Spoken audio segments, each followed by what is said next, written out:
Morning student, now we start our new chapter of history, chapter 2 from trade to territory. Student chapter 1 में हमने Britishers के administration और उनके information कहाँ रखते थे इस बारे में पढ़ा है. अब सेकंड चैप्टर जो है हमारा व्यापार से क्षेत्र तक किस प्रकार ब्रिटिशर्स ने अपना अपना कब्जा किया, इस प्रकार हम ये चैप्टर पढ़ेंगे. तो फर्स्ट पैराग्राफ जो स्टार्ट होता है वो last Mughal powerful Mughal emperor Aurangzeb से स्टार्ट होता है. Aurangzeb was the last powerful Mughal rulers. Aurangzeb थे जो लास्ट शक्तिशाली मुग़ल शासक थे. He establish control over very large part of the territory. उन्होंने बहुत बड़ा क्षेत्र पर अपना कंट्रोल किया था. That is known India, India नाम से जाना जाता है. आफ्टर हिज डेथ, उनकी मृत्यु के बाद इन 1707 मैनी मुग़ल गवर्नर्स जो सूबेदार थे, मुग़ल गवर्नर्स थे एंड बिग ज़मींदार थे, बिगेन एजर्टिंग देयर अथॉरिटी. इन्होंने अपनी अथॉरिटी करनी स्टार्ट की एंड इस्टेब्लिशिंग और बनाया regional kingdoms as powerful regional kingdoms emerge in various parts of India. काफ़ी सारे राज्य क्षेत्र में उभर कर आए जो भारत में थे. Delhi could no longer function as effective centre. और दिल्ली भी ऐसे कोई इफेक्टिव सेंटर के रूप में कार्य नहीं कर रहा था. By the second half of the 18th century, उसके बाद 18th सेंचुरी के हाफ में न्यू पावर उभर कर आई, emerging on the political horizon the Britishers. Did you know British originally come a small trading company. ये छोटी सी कंपनी लेकर आए थे अपनी and were reluctant to acquire territories. और जिन्होंने किया था एक्वायर करना चाह रहे थे जो क्षेत्रों को, टेरिटरीज यानी क्षेत्रों को. How then did they come to be masters. और वह मास्टर्स कैसे बन गए एक बड़े एम्पायर के. इन दिस चैप्टर, आप इस चैप्टर में यही करेंगे, यही पढ़ेंगे और देखेंगे इन्होंने ये सब कैसे कंट्रोल किया. ये पिक्चर देख सकते हैं आप स्टूडेंट. बहादुर शाह जफ़र और उनके sons being arrested by captain Hodson के द्वारा ये अरेस्ट हो चुके हैं. After Aurangzeb there was no powerful Mughal ruler. उनके बाद कोई पावरफुल मुग़ल रूलर नहीं बचा. But Mughal emperor continue to symbolically important. In fact massive rebellion start हुई थी 1857 में. ब्रिटिश रूल ब्रोकआउट हुआ था. Bahadur Shah Zafar the Mughal emperor at the time was seen as natural leader. और उस वक्त 1857 की क्रांति में बहादुर शाह जफ़र उनके लीडर बने थे. Once the revolt was put down by the company, Bahadur Shah Zafar were forced to leave the kingdom. उन्होंने किंगडम छोड़ने के लिए ब्रिटिशर्स को बोला and in sons were shot in cold blood. ये पिक्चर देख सकते हैं आप स्टूडेंट. तो ये पिक्चर बिल्कुल लास्ट की है, उन्होंने पहले दे दी है. बट स्टूडेंट अब इस पिक्चर से पहले क्या क्या हुआ अभी हम पढ़ते हैं यहाँ पर इस पैराग्राफ से. ये देख सकते हैं routes in India in the 18th century में जो रूट्स थे इंडिया में आने के लिए by ship. East India company जो ये थी, कंपनी का नाम था, ये ब्रिटिशर्स की कंपनी का नाम है. In 1600 East India company acquired, जिन्होंने प्राप्त किया एक character from the ruler of England. Character उनको चार्टर मिला रूलर ऑफ इंग्लैंड का. Queen Elizabeth first granted it sole right to trade. उन्होंने व्यापार किया विद द ईस्ट के साथ. This meant no other trading group in England could compete with East India company. उस वक्त इंग्लैंड के अलावा कोई भी कम्पीट नहीं कर रहा था ईस्ट इंडिया कंपनी को. With this charter company could venture, company venture हो रही थी ocean across the ocean looking for new lands. और कंपनी निकल चुकी थी नए लैंड के लिए from which it could bye goods, ताकि वो खरीद सके बहुत कम सस्ते रेट पर गुड्स यानी सामान को चीप प्राइस पर. Carry them back to Europe, और यूरोप ले जा सके at sale higher prices. Company did not have fear competition, उसके पास कोई भय का कॉम्पिटिशन नहीं था from other English trading companies और दूसरी कंपनीज़ का. मर्सेंटाइल ट्रेडिंग कंपनीज जो थी उस वक्त बहुत बड़ा प्रॉफिट कमा रही थी by excluding competition so that they could buy cheap and sell dare.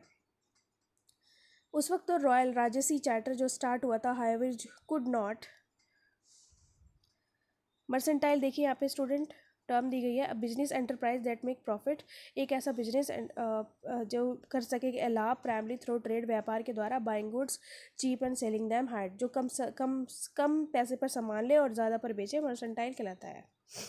Royal charter however could not prevent other European, वो रॉयल चार्टर जो थे उस वक्त बिजनेस में नहीं रोक रहे थे यूरोपियन पावर को फ्रॉम एंटरिंग ईस्टर्न मार्केट में एंट्रिंग करने में. By the time first English ship जो सेल्ड हुई थी उस वक्त west coast of Africa around the Cape of Good Hope, एक आशा की किरण के साथ, and cross the Indian sea, भारत का जो सागर है वो पार किया. The Portuguese had already establish the presence, उससे पहले पुर्तगाली भी आ चुके थे वेस्टर्न कोर्ट्स ऑफ इंडिया में. Had their base in Goa में. In fact it was Vasco da Gama जो थे फर्स्ट एक्सप्लोरर, पोर्तुगीज़ एक्सप्लोरर जो थे वास्को डी गामा जिन्होंने डिस्कवर्ड किया सी रूट को खोजा टू इंडिया इन 1498 में। By the early 17th century Dutch के स्थान में भी टू वर एक्सप्लोरिंग, डच भी खोजा गया, to were exploring the possibilities of trade, ताकि वहाँ पे भारत के साथ व्यापार किया जा सके। Soon the French traders arrived at the scene, ताकि जल्दी से फ्रेंच ट्रेडर भी वहाँ पर आए।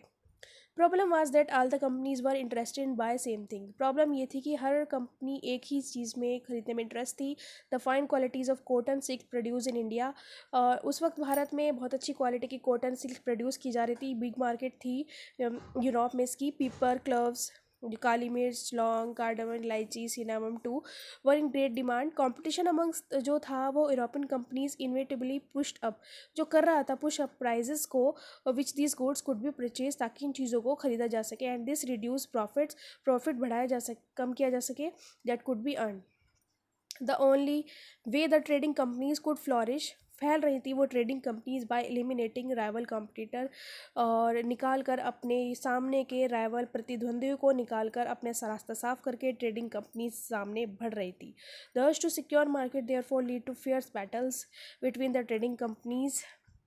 Through the 17th-18th century they regularly sank each other ships, वो एक दूसरे की शिप को डुबा रहे थे, रॉक्स ब्लॉक कर रहे थे, प्रिवेंटेड राइवल शिप, प्रतिद्वंदी की शिप को रोक रहे थे from moving with the supplies of goods, ताकि गुड्स की सप्लाई रुक सके। Trade was carried on with arms और with trading post protect their fortification, ताकि ट्रेड भी चल रहा था और ट्रेडिंग पोस्ट, उसके बाद व्यापार चल रहा था पोस्ट पर, भी प्रोटेक्टेड थ्रू फोर्ट की किलाबंदी भी चल रही थी। किलाबंदी होता है चारों तरफ से बड़ी बड़ी वॉल बना दी जाती है ताकि कोई अंदर ऐसे घुस ना सके। दिस इफोर्ट फोर्टिफाई सेटलमेंट, किलाबंदी के बाद सेटलमेंट और कैरी ऑन प्रॉफिटेबल ट्रेड जो था, लीड टू इंटेंस कन्फ्लिक्ट, जो संघर्ष ला रहा था विद लोकल रूलर्स में भी। The company therefore found it difficult to separate trade from politics, company को बहुत ज़्यादा डिफिकल्ट हो रहा था कि अलग व्यापार कर सके पॉलिटिक्स से। Let out see how this happened, कि कैसे व्यापार किया। अब देखिए क्या किया ब्रिटिशर्स ने। East India company begins trade in Bengal, East India company ने अपना ट्रेड शुरू किया बंगाल में। द फर्स्ट इंग्लिश फैक्ट्री जो सेटअप की गई on the bank of the river Hooghly in 1651, this was the base from which company traders known at the time factors, company traders को उस वक्त फैक्टर के नाम से, फैक्टर ऑपरेटर के नाम से जाना गया। The factory had warehouse, factory था उसके पास था गोदाम, वेयर हाउस का मतलब होता है गोदाम, वेयर गुड्स वार एक्सपोर्ट, जहाँ पर सामान जा रहा था, वर स्टोर हो रहा था। It had offices where company official set, उनके अपने ऑफिसेज भी थे। एज ट्रेड एक्सपेंडेड, जैसा कि व्यापार फैल रहा था, कंपनी ने ऐसा परसुएड किया मर्चेंट को, ट्रेडर्स को मनाया तो टू कम, वो आए और सेटल हो जाए उनकी फैक्ट्री के पास।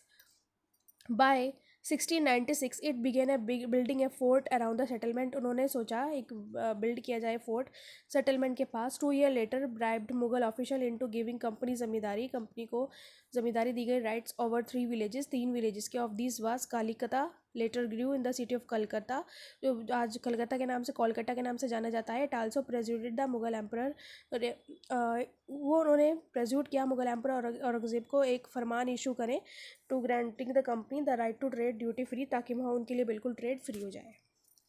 तो ये पहले उन्होंने फरमान निकलवाए मुगल शासकों से, उसके बाद शुरू किया। मुगल फरमान क्या होता है? रॉयल एडिक्ट, रॉयल ऑर्डर, राजसी आज्ञा।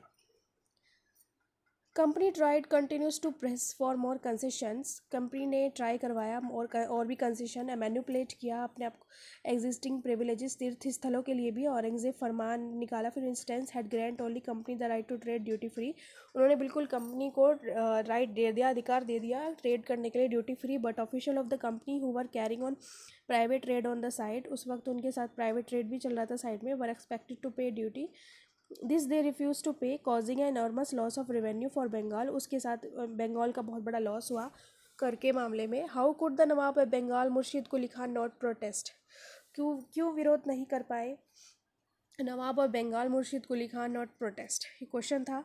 ये देख सकते हैं आप student picture, local boats bring goods ला रही है सामान शिप मद्रास से, पेंटेड बाय, ये बनाई गई है विलियम सिम्पसन के द्वारा 1867 में। This is the painting. कैसे व्यापार लड़ाइयों में बदल गया। How trade lead to battle. Through the early 18th century conflict between the company, जो नवाब के बीच और कंपनी के नवाब के बीच संघर्ष हो रहा था, intensified. After the death of Aurangzeb की डेथ के बाद द बंगाल नवाब asserted their power autonomy. उन्होंने जो अपनी पावर थी या ज़्यादा रीजनल पावर थी were doing at that time. Murshid Quli Khan जो थे was followed by Alivardi Khan. Murshid Quli Khan जो फॉलो किए जा रहे थे अलवर्दी खान के द्वारा फॉलो किए जा रहे थे. Then Sirajuddaulah is the nawab of Bengal. उस वक्त जो नवाब के बंगाल थे वो Sirajuddaulah. Each one of their were stronger ruler. हर कोई आपस में ताकतवर शासक था. They refuse to grant company concession. उन्होंने कंपनी कंसेशन को कंसेशन करने से मना कर दिया. Demand large tribute. बड़ी श्रद्धांजलि मांगी from the company right to trade. व्यापार के लिए. Denied it any right to mint coins. उन्होंने कंपनी को साफ साफ मना कर दिया. Stop it from accident fortification. accusing company of deceit. They claimed the company was depriving Bengal government of huge amount of revenue. उन्होंने क्लेम दावा किया कंपनी पर कि डिप्राइविंग वंचित कर दिया Bengal government huge amount of revenue and undermining authority of the नवाब. It was refusing to pay taxes. उन्होंने टैक्सेस देने से मना कर दिया. राइटिंग डिसरेस्पेक्टफुल रेड लेटर्स लिखे ट्राइंग टू ह्यूमिलेट द नवाब. नवाब को ह्यूमिलेट किया निरादर किया एंड इस ऑफिशियल को. तो ये सब चीज़ें जो थी कंपनी ने की. Company on it's part declared that unjust demand of local official were ruining the trade off company. Company ने बिल्कुल डिक्लेयर कर दिया था कि जो डिमांड थी लोकल ऑफिशियल का वो जो ट्रेड की थी कंपनी की. Trade could flourish only if the duty were removed. उनकी ड्यूटी अगर हटा दी जाए तभी आप ट्रेड कर सकते हैं. It was also convince that to expand trade it was in large settlements. उन्होंने अपने सेटलमेंट बढ़ाए. Buy up villages and rebuilt its forts. अपने किले बनाए. Conflicts lead to confrontation. इस तरह की विरोधाभास शुरू हो गया. Finally culminated famous battle of Plassey. इस तरह सबसे बड़ी लड़ाई शुरू हुई वो थी बैटल ऑफ प्लासी की. When Alivardi Khan died in. Alivardi Khan जब मृत्यु हो गई 1756 में. सिराजुद्दौला उस वक्त नवाब बने बंगाल के. Company was worried about his power. Company को अपनी पावर की बहुत बड़ी चिंता हो गई. Keen on puppet ruler. वो उस वक्त शासकों को सिर्फ एक पपेट ही समझ रहे थे. विड विलिंगली गिव ट्रेड कंसेशन. जो उन्हें सिर्फ कंसेशन दे रहे थे ट्रेड के प्रिविलेजेस दे रहे थे. So it tried without success it to help one of the Sirajuddaula rival. Sirajuddaula को हराना बहुत मुश्किल था. बिकम द नवाब जो उस वक्त नवाब बन चुके थे. And unfretted Sirajuddaulah asked the company to stop meddling in political affairs. Sirajuddaulah ने कंपनी को मना किया उनके पॉलिटिकल अफेयर्स में बिल्कुल इंटरफेयर करने के लिए. स्टॉप फोर्टिफिकेशन के लिए एंड पे the revenue. After the negotiation बहुत ज़्यादा बातचीत के बाद फेल्ड द कंपनी ने मार्च भेजे अपने 30,000 soldiers to English factory as Kasim Bazar. Capture company official उनको पकड़ने के लिए. लॉक द वेयर हाउस को लॉक करने के लिए. Disarm English man and blockade English ship को ब्लॉक करने के लिए. Then in march to Kolkata to establish control over country for there. On hearing the news of fall of Calcutta. Calcutta की न्यूज़ सुनकर कंपनी ऑफिशियल मद्रास उन्हें अपनी फोर्सेस भेजी under command of Robert slide की कमांड में. रॉबर्ट स्लाइड ने उनका कंपनी का पूरा साथ दिया. Reinforce by naval fleets. Prolong negotiations के बाद कंपनी फॉलोड. फाइनली 1757 में Robert slide lead the company army against Sirajuddaula के खिलाफ उन्होंने प्लासे में कंपनी को भेजा. One of the main reason for the defeat of nawab was force led by Mir Jafar. Force जो उनके हारने का जो तो कारण था नवाबों का वाज दैट फोर्स जो थी उस पर मीर जफ़र के द्वारा लीड की जा रही थी. One of the Sirajuddaula commander जो थे नेवर फॉट द वॉटल. उन्होंने बैटल नहीं लड़ी. Clive had manage to secure his support by promising to make his nawab. Clive के साथ उन्होंने पहले ही प्रॉमिस कर लिया था कि अगर मैं आपका साथ दूंगा तो आप मुझे नवाब बनाएंगे. आफ्टर क्रशिंग सिराजुद्दौला को हराने के बाद. Battle of Plassey become famous because ये प्रसिद्ध हुई because it was the first major victory company won in India. कि ये पहली विजय थी जो कंपनी ने जीती थी भारत के लिए. You understand this to student. मुझे पूरी उम्मीद है आपको इतना समझ आया होगा. Now you do pre reading. Thank you so much.